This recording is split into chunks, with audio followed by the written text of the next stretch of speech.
The greatest pressing issue that our nation has ever faced is poverty. Due to high cost and insatiable population with poor incomes, the Philippines has a high rate of hunger and malnutrition. In 2018, more than 105 million people are living in poverty.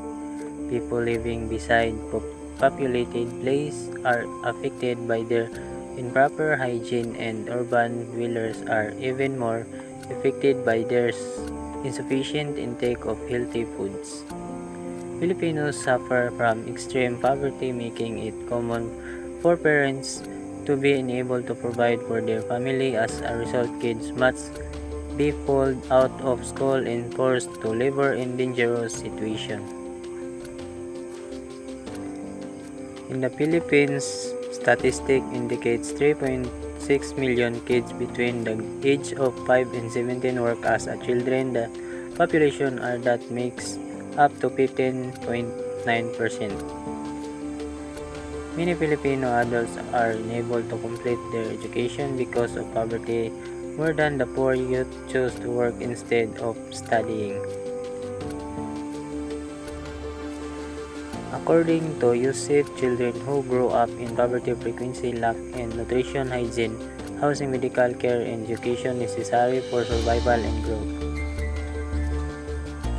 Around 1 billion children worldwide are multimedicinally poor, which means they lack needs like clean water and food.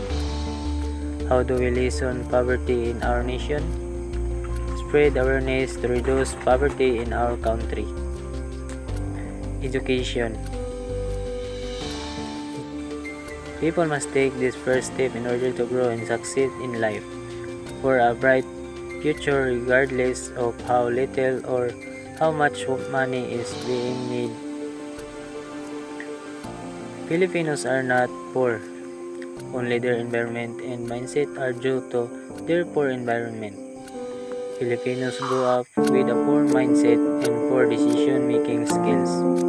This is the result of lack of knowledge when it comes to financial management.